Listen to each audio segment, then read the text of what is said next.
tous, je suis ravi de vous retrouver dans cette nouvelle vidéo. Aujourd'hui, j'accueille Eric Peffer, qui est le gérant et fondateur de Global Silver, donc un site qui permet d'acheter en ligne de l'or et de l'argent. Voilà, mais bonjour Eric. Bonjour Étienne. Écoute, je suis ravi de te rencontrer aujourd'hui. Donc comme j'explique en fait dans mon blog, ça fait de nombreuses années que je travaille avec toi. Et surtout, le sujet de l'or aujourd'hui est central. Donc je voudrais aujourd'hui que tu nous racontes un petit peu d'où vient Global Silver, d'où vient cette idée-là, sachant que tu es un ancien pilote de l'armée de l'air, et nous raconter un petit peu la naissance finalement de cette société. Je suis devenu pilote de chasse, c'était ce que je voulais. Et en 2007, quand j'étais à CASO, à l'école de transformation opérationnelle, je me suis dit que j'étais pas calé en économie. Et ça me gênait en réalité de ne pas comprendre ces mécanismes qui sont fondamentaux dans notre vie de tous les jours. Et donc j'ai commencé à m'intéresser à ça, à mettre, me connaissant, il fallait que je le fasse, de l'argent en bourse pour me forcer à m'y intéresser. Et je l'ai fait juste avant que les marchés ne dévissent. Mais quand je dis juste avant, c'était un mois avant. Ah, quelques semaines avant, quoi. Voilà, d'accord. Ouais, c'est ça. Et donc, je constatais des pertes latentes qui devenaient des pertes réelles tous les jours sur mon portefeuille. Et je ne comprenais pas ce qui se passait, donc j'ai creusé. Comme on ne volait pas tellement dans l'armée, j'avais le temps de le faire. Et donc, je suis tombé sur l'or, l'or et l'argent, sur lesquels j'ai mis le reste de mes économies, et qui m'ont rapporté... Enfin, voilà, je me suis vraiment intéressé à ces métaux-là. En creusant petit à petit, j'ai vraiment compris au fur et à mesure des années pourquoi il fallait investir sur ces produits-là, etc. Et donc quand j'ai décidé de quitter l'armée, c'est un peu naturellement que j'ai basculé vers cette activité de négoce de métaux précieux, puisque j'ai quitté l'armée pour une rencontre avec les marchés financiers. D'accord. Donc en basculant dans le civil, je suis devenu gérant de Global Silver. D'accord.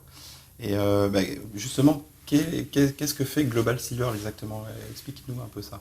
Global Silver, c'est une entreprise qui est spécialisée dans la vente de métaux précieux aux investisseurs, auxquels elle propose des services et surtout des conseils de marché à forte valeur ajoutée. D'accord. Et donc c'est dans l'or et l'argent physique, j'entends bien. Exactement. Oui. D'accord. Et sur quel pays aujourd'hui tu t'es spécialisé quelque part? En France et dans toute l'Europe. D'accord. Toute l'Europe, c'est-à-dire que tu as plusieurs bases dans d'autres pays? Voilà. D'accord. Ok. Et justement, il y a quelque chose qui m'a frappé quand on s'est rencontrés il y a quelques années, c'est que finalement, tu nous recommandes de débarrasser de l'euro pour pouvoir acheter de l'or physique. On est bien d'accord? Ouais. Quelle est la raison de ça? J'ai constaté que dans tous les domaines d'activité humain, on utilise des unités de mesure qui sont extrêmement fiables, extrêmement précises et indiscutables. Si on prend par exemple le mètre, le mètre c'est la distance parcourue par la lumière dans le vide, en une seconde divisé par 299 972 458. Donc dans tous les domaines d'activité humain, on a des unités de mesure qui sont indiscutables, sauf en économie. En économie, en ce qui nous concerne, nous, en Europe, on utilise l'euro. Alors l'euro, à supposer que ce soit autre chose que des chiffres jetés sur des billets. Et sur des ordinateurs. Voilà. Qu'est-ce que c'est? Moi, ma définition à moi, c'est que l'euro, c'est la dette de la Banque Centrale Européenne, qui est garantie par la dette des États de la zone euro, en majorité. Essentiellement garantie par la dette des États de la zone euro, puisque maintenant la BCE achète aussi des obligations corporate. D'accord. C'est-à-dire que l'euro, d'une part, n'a pas de valeur positive, l'euro a une valeur négative, et utiliser quelque chose qui a une valeur négative pour mesurer une richesse, un actif, ça, voilà, un actif, une richesse, ça relève de l'emploi des faux poids et fausses mesures qui est puni par la Bible.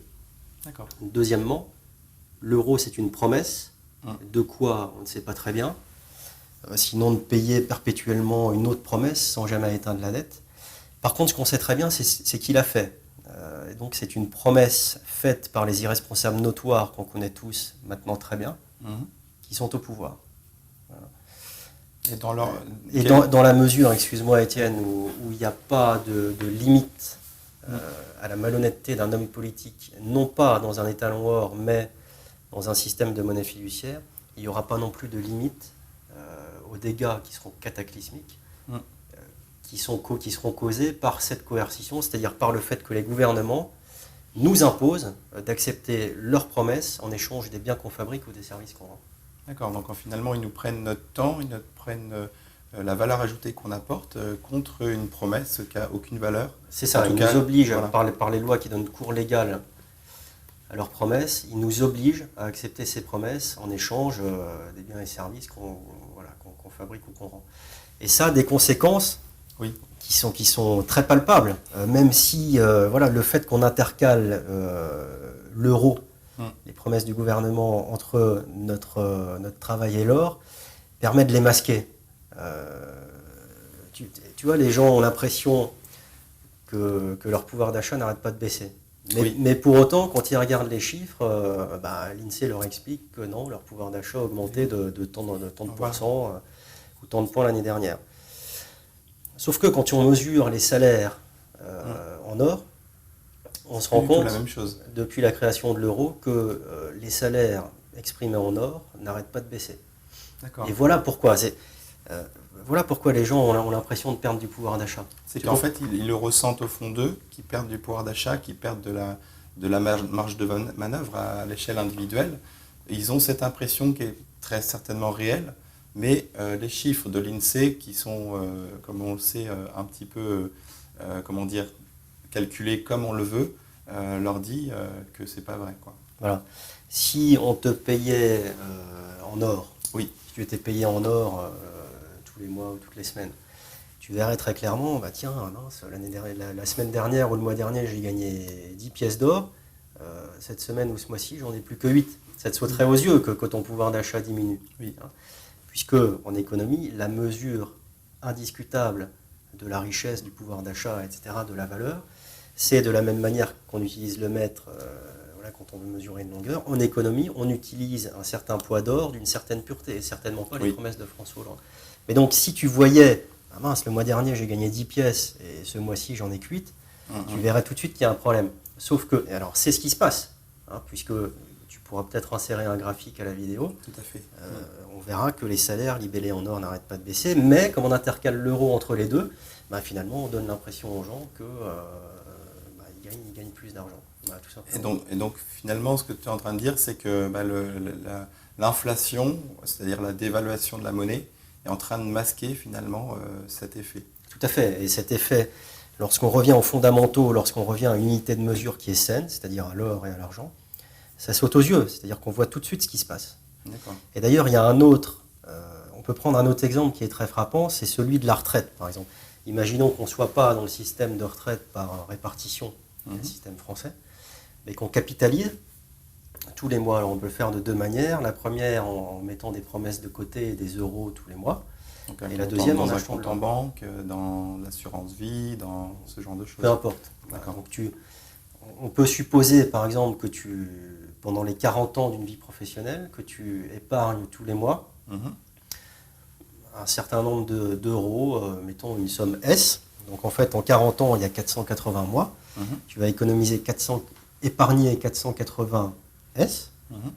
Et donc, en supposant que ça se fasse à 3%, on va t'expliquer, d'ailleurs tu vas le constater sur ton relevé de banque, que 40 ans après, il n'y aura pas 480 S, mais 917. Sauf que, pour obtenir ce résultat, on fait la somme des termes d'une suite géométrique. Sauf que personne ne prend en compte la perte de pouvoir d'achat de ce qu'on appelle la monnaie aujourd'hui, c'est-à-dire de l'euro, qui a quand même perdu depuis 15 ans 73% de sa valeur. D'accord, donc c'est un peu le même problème finalement que le dollar, que toutes les monnaies fiduciaires dans le monde. Exactement. Puisqu'aucune de ces monnaies fiduciaires n'est payable en or sur demande au guichet de la Banque centrale. Ça n'existe plus, ça. Et en quoi, alors c'est vrai qu'on peut s'éloigner un peu du sujet, mais en quoi le fait que le monde entier soit régi par les monnaies fiduciaires, que chaque fois que quelqu'un veuille remettre un étalon or, ça se passe mal? En quoi, quel est finalement l'intérêt de garder cette monnaie fiduciaire? L'intérêt, c'est que ça permet au gouvernement, qui ne travaille pas du tout dans l'intérêt des peuples. Ça permet au gouvernement de piller continuellement et insidieusement le fruit du travail de leur peuple. Et encore une fois, on va le voir là avec l'exemple que je prends, si tu veux bien. Donc tu épargnes 480 S, et puis 40 ans après, lorsque tu pars à la retraite, tu en as 917. Sauf que si on intègre la perte de pouvoir d'achat de la monnaie qu'on utilise aujourd'hui, et donc de l'euro, qui a perdu 73% de sa valeur en 15 ans, on mesure la valeur, encore une fois, par rapport à l'argent, on se rend compte qu'en euros constants, tu n'as plus 917, mais 245 S. D'accord, donc tu as perdu la moitié de ce que ça a gagné. Tu as perdu la moitié, sans même parler du fait que, sans même tenir compte de la fiscalité finalement, puisque tu sais bien que quand il y a 2% d'inflation, bah toi, si tu veux conserver le même pouvoir d'achat, tu es obligé de gagner 2%, mais si tu gagnes 2%, l'État est en embuscade et il vient t'en piquer. C'est ça, et en fait, il faut en gagner 4 ou 5 pour arriver à 2. Quoi. Exactement. Donc en réalité, c'est même beaucoup moins que ça. Quoi. Donc sans même tenir compte de cet effet fiscal, tu as l'impression, en regardant ton compte, d'avoir 917 S et donc d'avoir fait une affaire. C'est ce qu'on t'explique d'ailleurs. Sauf qu'en réalité, si tu regardes ton compte en euros constants, tu te rends compte que tu en as 245, c'est-à-dire à peu près 2 fois moins, et que 15 ans après, en supposant que tu vives sans toucher au capital, c'est-à-dire uniquement des revenus que va te procurer ce capital de 917 S, il t'en restera en réalité 115 en euros constants. Et donc voilà. Les 3 quarts qui sont partis, quoi, quelque part. Tout à fait. Et en plus, tu t'en rends pas compte, quoi. Tu t'en rends pas compte.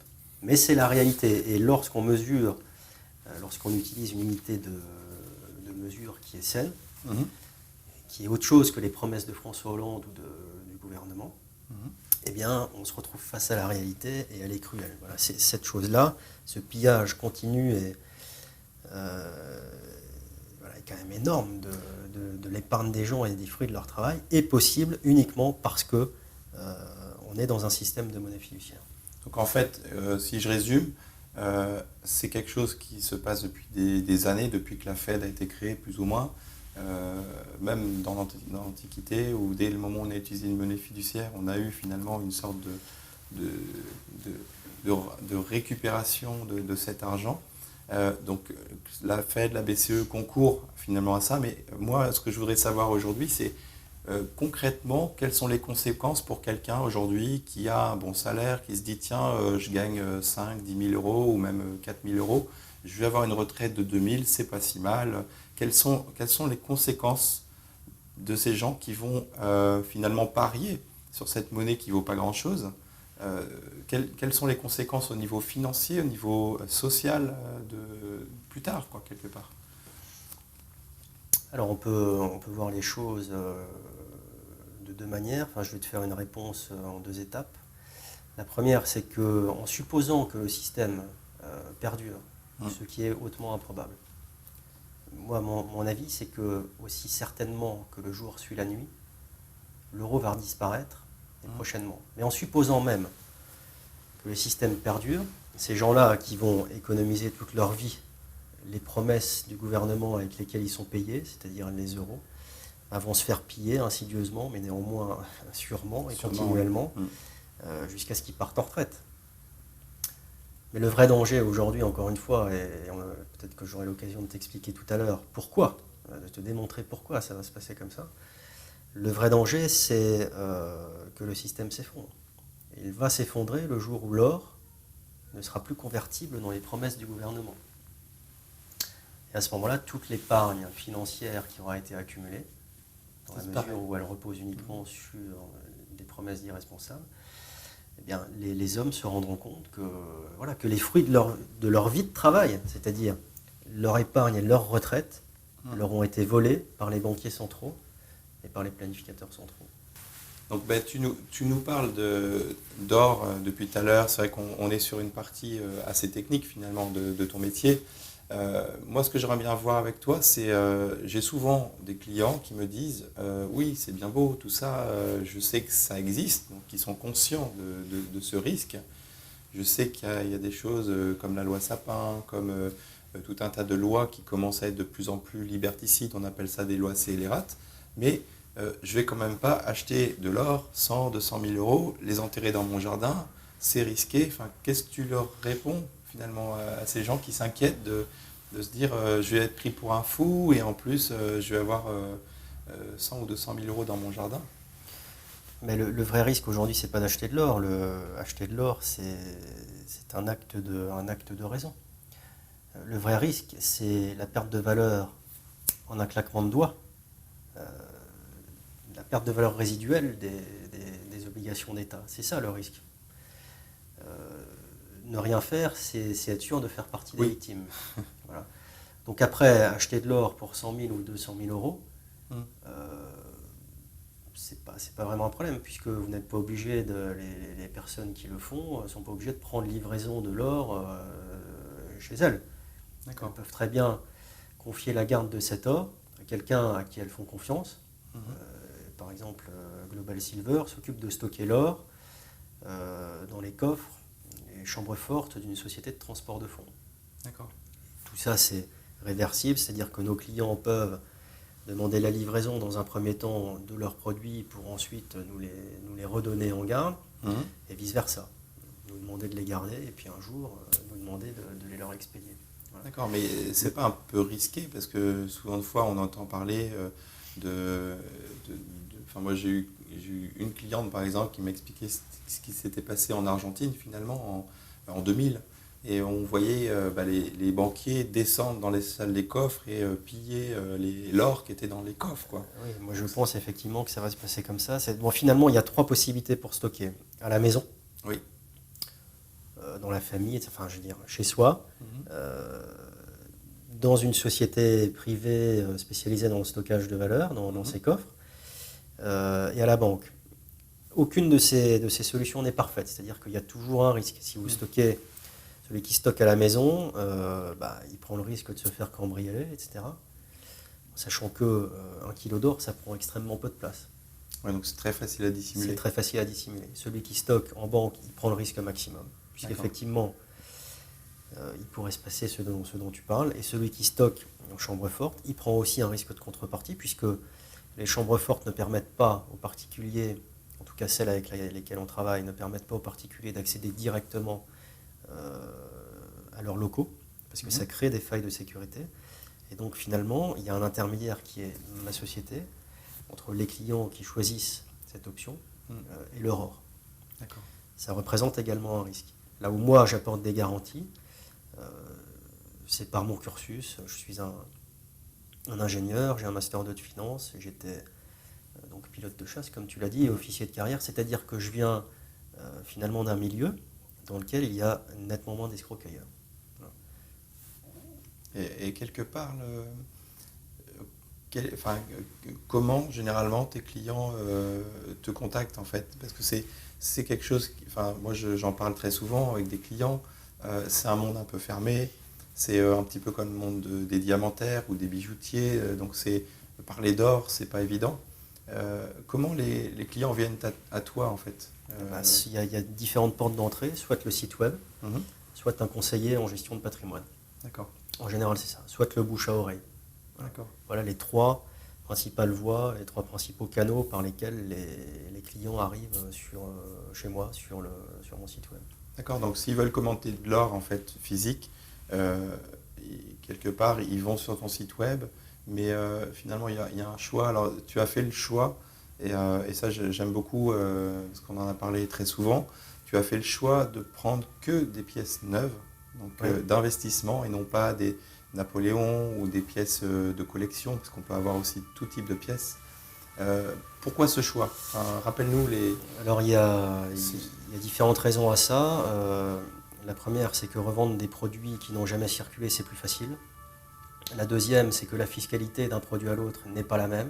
Sur les produits qui sont en vente sur le site, il y a une exonération d'impôt sur la plus-value, quelle que soit la plus-value comprise dans le prix de cession, à la seule condition de faire des cessions de moins de 5 000 € chacune. D'accord.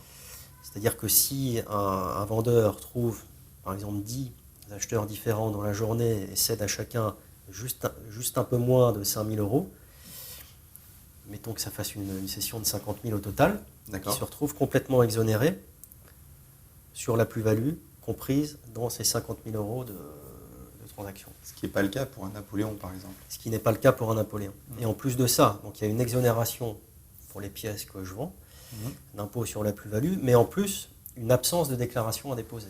D'accord. Donc autant dire que c'est très très confortable. Ça permet, enfin, c'est très très confortable. Voilà.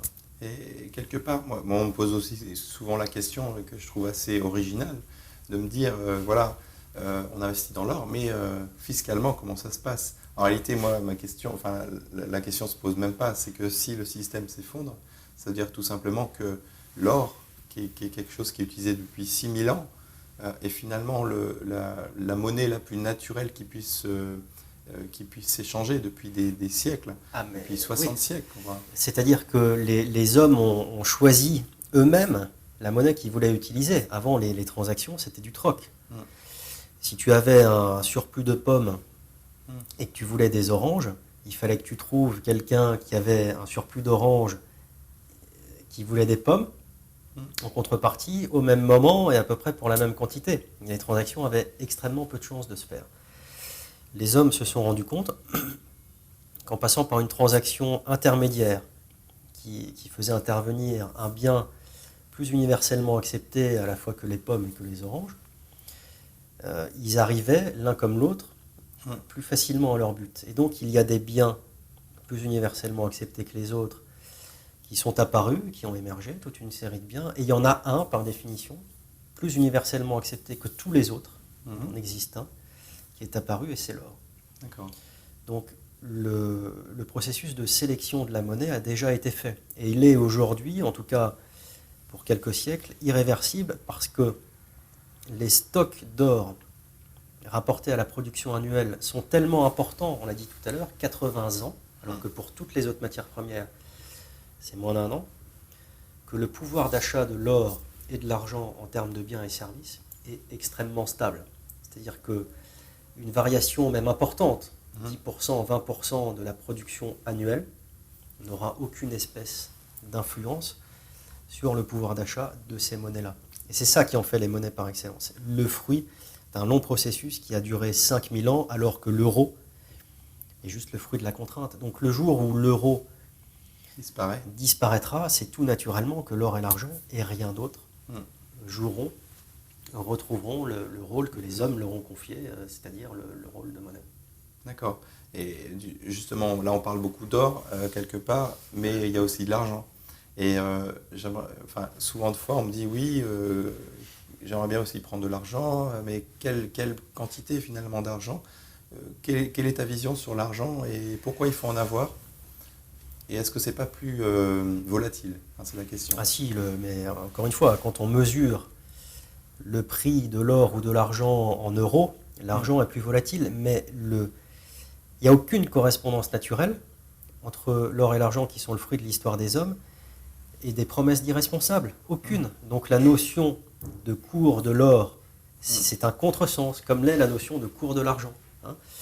Les hommes ont d'abord isolé les monnaies que sont l'or et l'argent, et ça a été un préalable à l'apparition même de la notion de prix. Avant qu'ils choisissent ces monnaies, il n'y avait pas de prix. Personne ne cotait de prix puisque personne ne savait ce qui allait lui être proposé en échange des biens qu'il apportait sur le marché. Donc ça veut dire que tous les biens dans un système libre sur Terre ont un prix en or et en argent, mais que l'or et l'argent, paradoxalement, n'ont pas de prix en quoi que ce soit d'autre qu'en eux-mêmes, et certainement pas en euros, qui encore une fois a une valeur négative. Ouais. D'accord. Et quelque part. Et donc, alors, tu me demandais, voilà, donc, mais si on mesure sa richesse, si on fait ses comptes en euros, effectivement, on regarde l'évolution du cours, même si c'est un non-sens, on regarde l'évolution du cours de l'or ou du cours de l'argent en euros. Il est vrai que dans cette perspective-là, le cours de l'argent est plus volatile que celui de l'or, mais le vrai problème, c'est de regarder comment l'un va s'apprécier par rapport à l'autre. C'est-à-dire, est-ce qu'on est dans une période dans laquelle l'argent va s'apprécier par rapport à l'or, ou est-ce qu'on est dans une période dans laquelle l'or va s'apprécier par rapport à l'argent? D'accord. Bon, si on regarde les choses toujours par la lorgnette des monnaies fiduciaires pour savoir comment répartir les euros dont on veut se débarrasser entre or et argent. Moi, j'utilise toujours la même technique, c'est-à-dire que je compare le prix à terme au prix comptant, que je rapporte au prix comptant, pour avoir la mesure du désespoir avec lequel l'or et l'argent sont demandés. D'accord. Et je me positionne de préférence sur la matière première qui fait l'objet du désespoir le plus fort. Ça a longtemps été l'argent. D'accord. Et on est en train de rebasculer, on a basculé il y a quelques semaines, à la faveur de l'or. C'est-à-dire qu'aujourd'hui, je recommande à mes clients d'acheter plutôt de l'or que de l'argent. D'accord. Et ensuite, parmi tous les produits qui sont disponibles, parmi toutes les pièces neuves qui existent, eh bien pour chacune, il y a différentes déclinaisons, différents poids. Une once, un demi-once, un quart d'once, un dixième d'once, etc. Et je recommande à mes clients d'acheter les pièces les plus petites, c'est-à-dire les dixièmes d'once, qui sont plus chères, pour lesquelles le prix au gramme en euros est plus cher, est supérieur, parce que le prix de la façon essentiellement reste le même, donc il pèse davantage pour une petite pièce, mais qui offre des garanties qui sont appréciables, c'est-à-dire que la performance du placement va être la même, la pièce sera beaucoup plus facilement revendable, et surtout, dès qu'on aura quitté ce système invraisemblable dans lequel on nous oblige à accepter des promesses contre notre travail, ces produits offriront la possibilité de financer l'arrivée sur le marché, c'est-à-dire la fabrication et la distribution de tous les produits de consommation courante, et donc ce faisant de capturer une forme d'intérêt, mais qui en fait est le taux d'escompte, c'est-à-dire qu'en ayant ces petites pièces-là, les investisseurs pourront, certes pas tout de suite, mais bientôt, faire de leur placement sur l'or et l'argent un placement qui leur rapporte des intérêts, le taux d'escompte tous les ans. Et cerise sur le gâteau, ces intérêts, ce ne sera pas des promesses, ce sera des grammes d'or ou des grammes d'argent. D'accord. C'est vraiment une sorte d'intérêt basé sur du tangible et non pas sur de la dette. C'est ça. Et il faudra avoir les modules qui seront décaissés par le consommateur final pour acheter ces produits de la vie courante, donc des pièces d'argent ou de toutes petites pièces d'or. D'accord. Alors souvent de fois, c'est vrai que moi je suis en contact permanent avec mes clients, c'est vrai que j'adore l'or, j'adore la façon dont Global Silver travaille, et c'est appréciable parce que finalement tout se fait de manière rapide. Mes clients t'appellent parce que c'est un peu l'objectif, c'est que moi j'ai ma vision, toi tu as la tienne qui est beaucoup plus spécialisée, et tu as aussi une vision sur le marché qui est à mon sens extrêmement importante et extrêmement lucide. Mais souvent de fois quand je parle de l'or, en tout cas pour quelqu'un qui n'est pas initié, je me rends compte qu'il y a finalement un chemin psychologique à faire pour sortir de ce qu'on nous a appris à l'école, gagner de l'argent, donc mettre en banque, jamais voir jamais cet argent, et un jour découvrir qu'il ne faut rien. Et ce chemin-là met 2-3 ans. Et donc souvent de fois quand je parle de l'or de but en blanc, les gens ont une sorte de rejet, un rejet qui est viscéral certaines fois, en disant mais vous êtes négatif, vous annoncez la fin du monde, etc. Et moi ce que j'aimerais bien savoir, c'est en quoi tu trouves que, d'ailleurs on en discute souvent ensemble, mais en quoi tu trouves que toute cette mise en place de sécurité pour la famille, sécurité pour l'avenir, peut te permettre d'avoir une vision positive? C'est-à-dire que la fin du système, elle est actée. Le système doit disparaître, il va disparaître, et ce sera une très bonne chose. Une très bonne chose parce que ça nous permettra de passer d'un monde extrêmement étriqué, dans lequel les possibilités sont très peu nombreuses, à un monde dans lequel on a très peu de liberté, à un monde fait d'une liberté extrême, d'infinies possibilités pour chacun, et puis un monde, si tu veux, dans lequel les hommes retrouveront la liberté fondamentale qui consiste à préparer leur vieux jour en faisant autre chose qu'en achetant les promesses du gouvernement. Tu comprends ? Et donc en allant sur le marché des capitaux pour nouer des partenariats avec des inventeurs ou avec des entrepreneurs, et donc dans la première phase de leur vie, transformer leurs revenus en richesse pour, une fois devenus vieux et improductifs, parce que c'est dans la nature humaine, de passer d'une situation de surplus de force mentale et physique à une situation de déficit. L'homme prévoyant s'y préparent. Donc une fois devenu vieux et improductif, faire le chemin inverse, c'est-à-dire trouver un partenaire qui permette de transformer la richesse en revenus pour assurer ses vieux jours. D'accord. Les hommes aujourd'hui sont privés de cette possibilité. Ils sont obligés d'acheter de la dette d'État, des promesses d'irresponsables.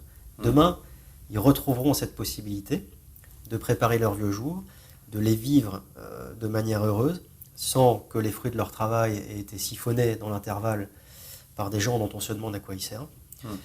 Et tous ces mécanismes sur le marché des capitaux permettra de tirer le plus grand parti des capacités de chacun, c'est-à-dire les inventeurs, les entrepreneurs, dont une partie resteront dans le noir, malheureusement, parce que la mise en contact ne se fera pas spontanément. Et c'est là qu'intervient le capitaliste, qui rend des services complètement invraisemblables à l'économie et qui permettra de fédérer les énergies des entrepreneurs et des inventeurs qui seront restés dans le noir, de manière à ce que les talents de chacun s'expriment au maximum dans la société. Dans le système dans lequel on vit, les taux d'intérêt sont extrêmement... ils bougent sans arrêt. C'est un vrai boulet de démolition. C'est Antal Fekete qui utilise cette image-là.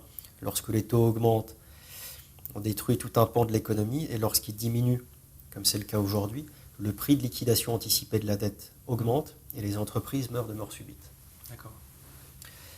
En quittant ce système-là, pour revenir à l'étalon or adossé à sa chambre de compensation, on aura des taux d'intérêt qui seront extrêmement stables. Sur le temps. Oui, c'est ça. Tellement stable qu'aucun spéculateur ne se risquera à parier dessus. En son âme et conscience, personne ne... Tu es en train de me dire que ça pourrait éliminer le monde de la finance, en fait. C'est ça, c'est-à-dire qu'on reviendra à une économie basée sur le travail, la production, etc., plutôt que sur la finance. Et il n'y aura plus, si tu veux, cette incitation complètement vicieuse qui est faite aux entrepreneurs ou aux capitalistes aujourd'hui.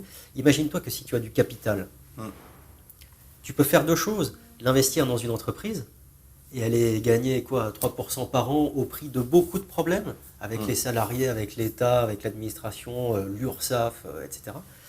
Ou tu peux te contenter d'acheter de la dette d'État. Mais la dette d'État, si tu veux, dans la mesure où elle offre des profits sans risque, des gains en capitaux sans risque, à cause du comportement prédictif des banques centrales, la dette d'État, elle permet aux entrepreneurs de gagner beaucoup plus qu'ils ne gagneraient s'ils investissaient leur capital dans une entreprise. Et c'est pour ça qu'il y a beaucoup de chômage. Il y a aussi beaucoup de chômage aujourd'hui parce que le marché n'avance plus. Les salaires des gens qui travaillent sur la fabrication et la distribution des biens de consommation courante, 91 jours à l'avance, comme il le fait sous un étalon or, sans même que le pool de pièces d'or ne soit envahi, ne serait-ce qu'une fois. C'est-à-dire que dès qu'on quittera ce système invraisemblable de monnaie fiduciaire, on reviendra à un système dans lequel les salaires de tous les travailleurs qui interviennent sur le pipeline de production, à la condition de fabriquer ces biens-là, seront avancés par les marchés pendant 91 jours, une saison. Un entrepreneur pourra employer du personnel sans même avoir à se demander comment il va le payer, les marchés vont le faire à sa place. Et c'est comme ça que le chômage disparaîtra. C'est comme ça que les jeunes auront un vrai avenir, c'est-à-dire l'emploi, la possibilité de tirer le meilleur profit de leurs capacités, et puis surtout la possibilité d'avoir une monnaie dont le pouvoir d'achat en termes de biens et services est stable, ce qui est un prérequis à l'accumulation même de richesses. D'accord. Moi, ce que je voudrais aussi préciser, c'est que l'or, c'est quand même un bas de laine. C'est un bas de laine qui, si tout ce que tu as dit arrive, et statistiquement c'est obligé d'arriver, quelque part la question c'est quand.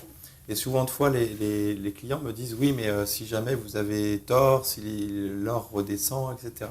Et ce que j'aimerais bien leur dire aussi, c'est que quelque part, si ça ne se passe pas maintenant, ça sera de l'or qui est transmis aux petits-enfants, aux enfants, et de toute manière statistiquement on sait que la crise arrivera. La seule question, c'est de savoir quand. Voilà. Encore une fois, on peut peut-être revenir sur une partie précédente, c'est-à-dire que plus on attend, et plus on se fait piller, insidieusement. On l'a vu. Oui. La perte de pouvoir d'achat de l'euro, du dollar est tellement rapide qu'attendre, c'est être sûr de se faire piller davantage, et pas qu'un peu. Donc, c'est un geste de bon sens d'acheter de l'or et de l'argent. Alors, si on mesure son prix, ce qui n'est pas souhaitable en euros, en dollars, il faut plutôt regarder à la fin de l'année si on a plus ou moins de grammes d'or et d'argent, mais en supposant qu'on mesure son prix en euros ou en dollars, effectivement, le prix peut fluctuer, mais restera toujours cet or et cet argent, alors que toutes les promesses des gouvernements, avant celles-ci, ont disparu.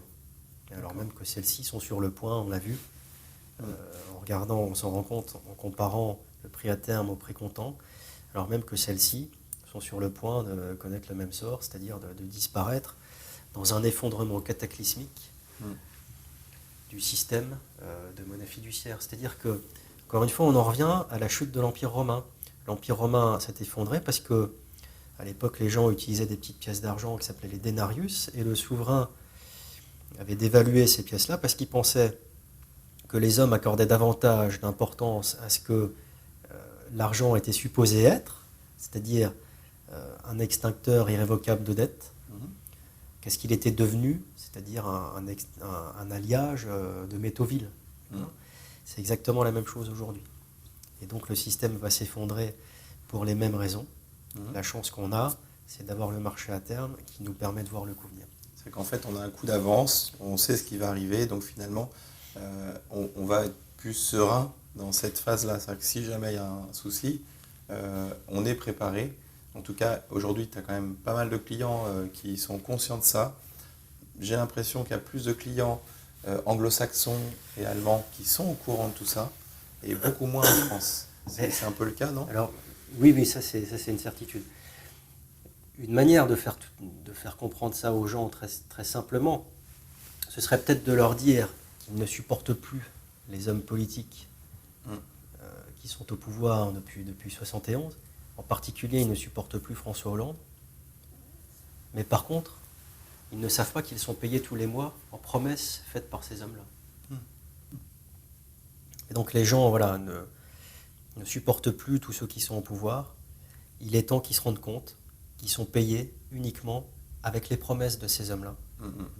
Que leur retraite est constituée presque exclusivement des promesses de ces hommes-là, et que leur épargne, peut-être aussi dans sa majorité, à moins qu'ils n'aient acheté des actifs tangibles comme l'immobilier ou comme l'or, qui a pour particularité d'avoir une utilité marginale constante, c'est-à-dire que le prix de chaque unité ne diminue pas au fur et à mesure que le nombre d'unités qu'on possède augmente. Écoute, je te remercie Eric pour tout ce temps que tu nous as consacré et toutes ces explications. C'est vraiment, j'ai encore appris des choses et écoute, j'espère que ces choses-là vont pas arriver, évidemment. Je pense que toi c'est pareil, mais surtout l'idée c'est vraiment d'aller acheter de l'or, surtout pas forcément 100 000 ou 200 000 euros, mais même ne serait-ce que 5 ou 10 000 euros pour se protéger.